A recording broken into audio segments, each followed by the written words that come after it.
Apapun itu, saya hanya berharap Mas Agus tetap melanjutkan pengobatannya sesuai dengan rencana tindakan awal.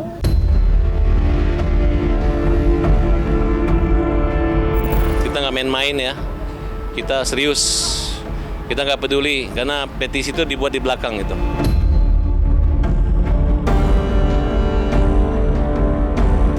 Haknya Mas Agus untuk melaporkan sebagai warga negara itu kalau memang merasa dirugikan silakan aja berjalan gitu.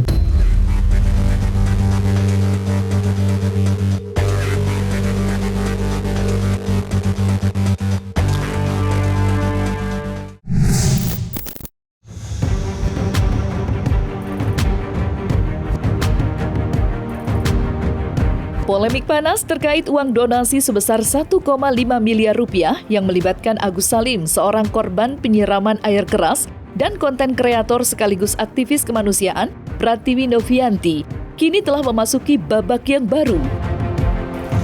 Pasalnya, pada tanggal 26 Oktober 2024 silam, Agus Salim kembali membuat laporan terhadap Novi atas tudingan pemerasan. Langkah itu dilakukan Agus lantaran dirinya merasa dipaksa untuk mengembalikan uang donasi yang ia terima ke tangan Yayasan Kemanusiaan milik Novi.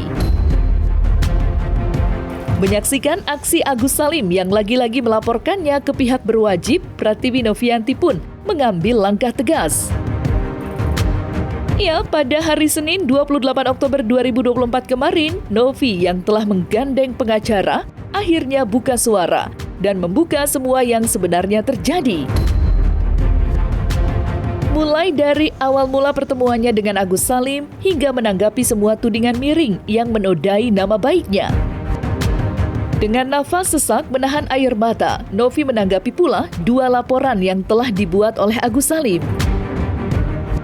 Lantas, seperti apakah pembelaan Novi dan kuasa hukumnya terkait pasal-pasal yang dituduhkan oleh Agus?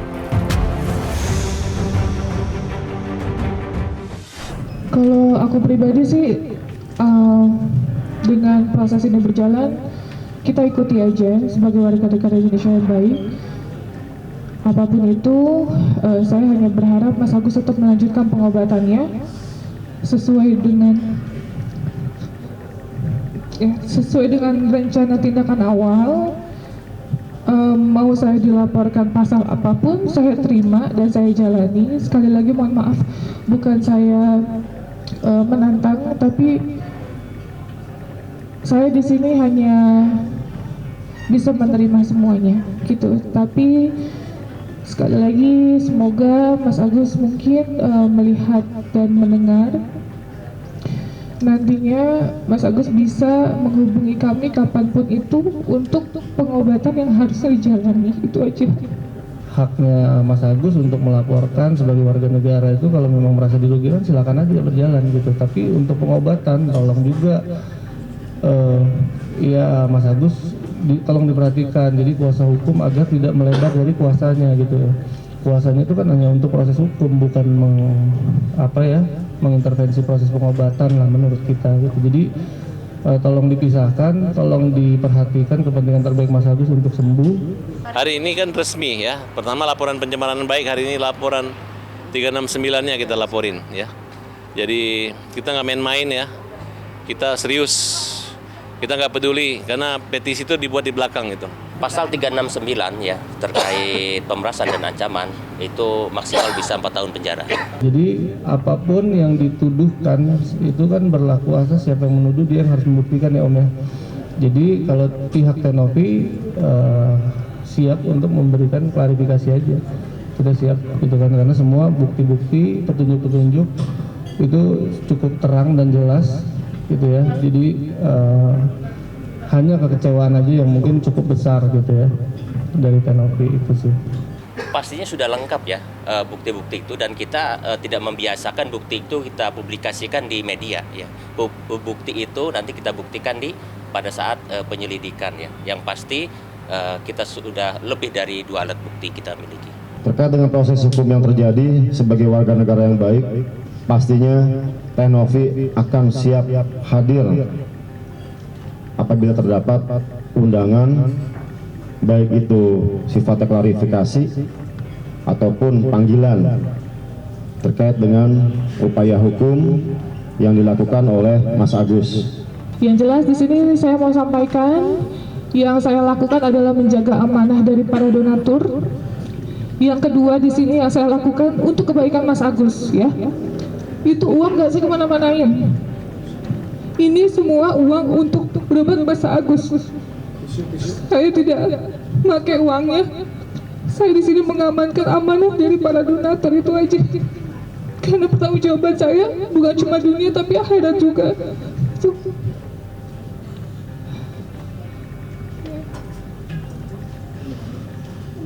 Kita cuma meminta kejujuran aja gitu, karena kita kan juga cek gitu. Selalu berkelit, dan inilah disinilah yang mungkin teman-teman media juga tahu ya, yang di framing seolah-olah Tenovi maksa ngancem, nggak ada, pindah-pindah itu nggak ada ngancem. Tapi ketika minta mutasi, disitulah ada bahasa dari Tenovi, kayak kalau nggak mau kasih mutasi ya kita lapor Dinsos, atau kita ya serahkan aja lah sama Dinsos, kita nggak tahu deh gitu. Nah ini jangan dipelintir nih, kita punya semua datanya nih gitu kan, jangan dibilang itu lagi pas mau mindahin gitu, tapi itu pas minta mutasi yang nggak dikasih-kasih.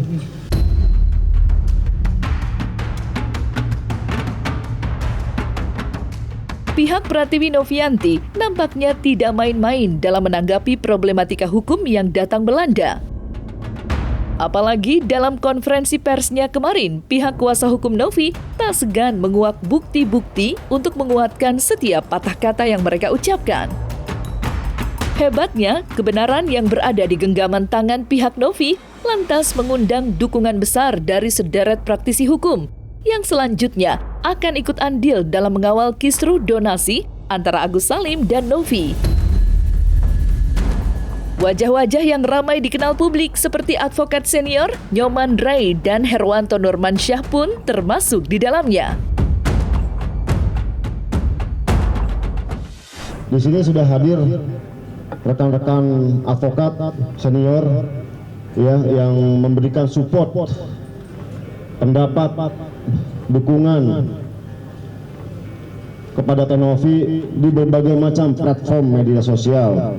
Untuk itu, untuk Dokter Nyoman dari perwakilan para rekan advokat mungkin bisa hadir di sini. Dokter Nyoman, Advokat Hermanto, Advokat Sylvia, Advokat Denis, Bang Jos, Pak David, mohon kiranya di sini mungkin. Ya, silakan. Kami mau sampaikan bahwa konsentrasi tim hukum adalah mempersiapkan tuduhan-tuduhan yang tidak mendasar yang telah disalurkan melalui laporan polisi. Itu tugas pertamanya. Tugas yang kedua, tidak menutup kemungkinan ada sikap perlawanan terhadap pihak-pihak yang telah menjatuhkan martabat dan nama baik Novi sendiri. Karena kita semua tahu bahwa apa yang dilakukan oleh Novi adalah kegiatan kemanusiaan yang perlu teman-teman media mendukung.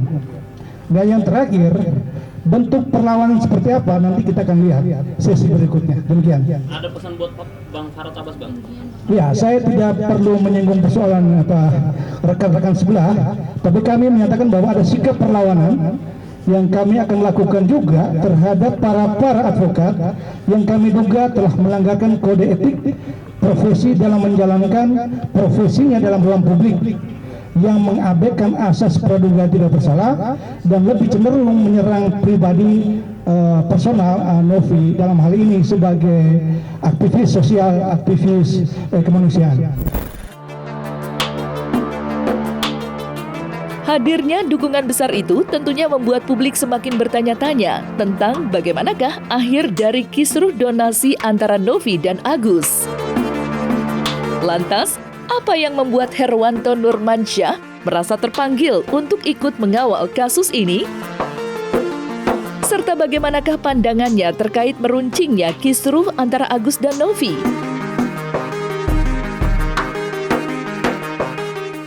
Sebenarnya gini, untuk menilai apakah kedua orang ini yang berperkara ini mana sih yang benar di antara dua ini, simpel.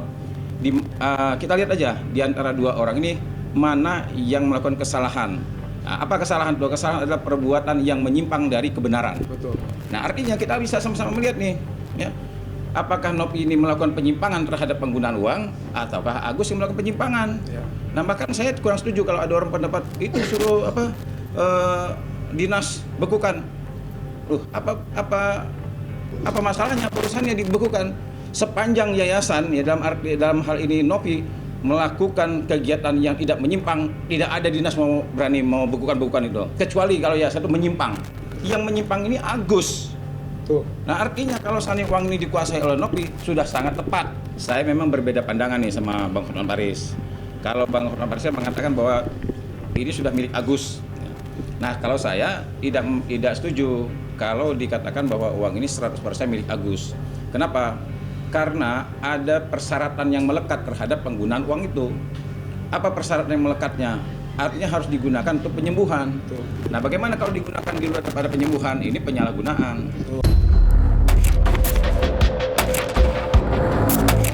Sementara itu, dalam konferensi pers kemarin, pihak Novi pun menanggapi pertanyaan-pertanyaan terkait legalitas yayasan kemanusiaan miliknya. Bukan tanpa sebab, mengingat beberapa waktu kebelakang ini, legalitas yayasannya sangatlah diributkan oleh pihak kuasa hukum Agus Salim. Buktinya, dalam somasi perdana pihak Agus saja, Novi diminta untuk membuktikan legalitas yayasannya itu. Belum lagi, pihak Agus juga terus mendesak agar pihak berwajib melakukan audit terhadapnya. Dan mirisnya lagi, konten kreator Tengku Zanzabela juga ikut bersuara dan mempertanyakan hal yang sama. Lantas, benarkah Novi siap 100% bila nantinya proses audit terhadap yayasannya benar-benar terjadi? Serta bagaimanakah pula tanggapan pihak kuasa hukum terhadap tantangan untuk membuktikan legalitas yayasan milik Novi?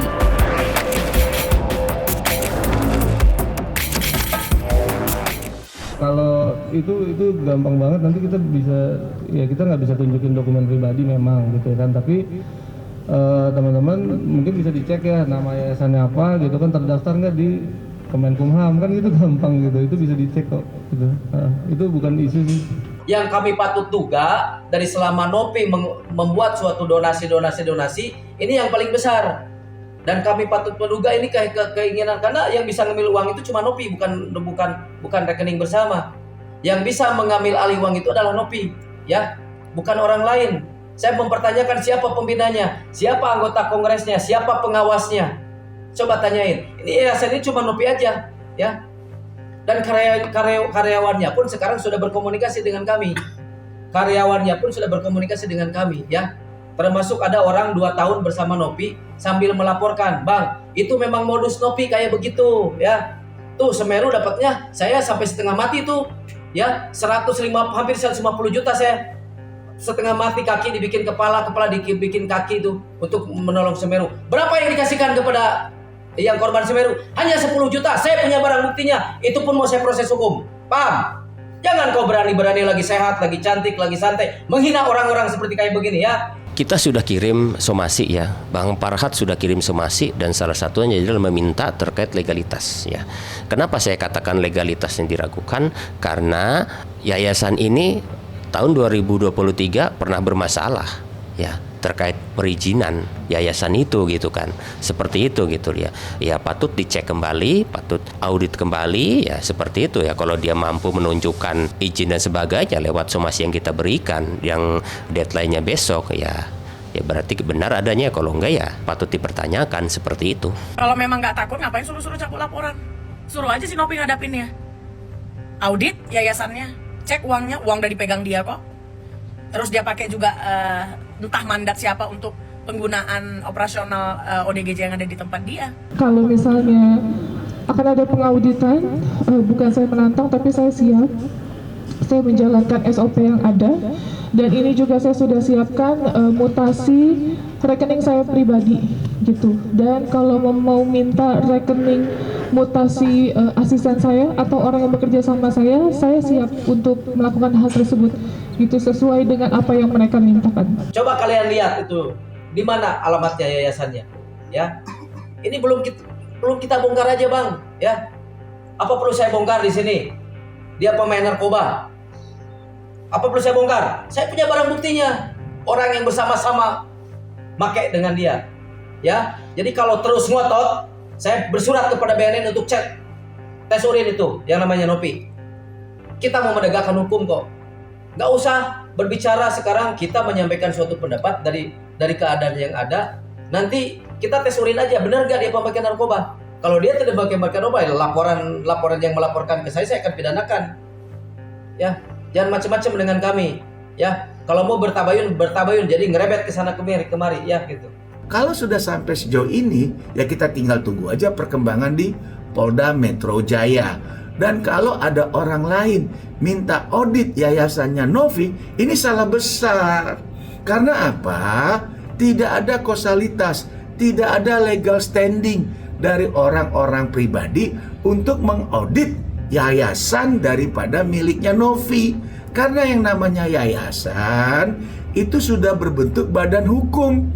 Dan kalau memang diaudit, itu ada yang meminta adalah negara terkait memang hal-hal misalnya pajak dan lain-lainnya.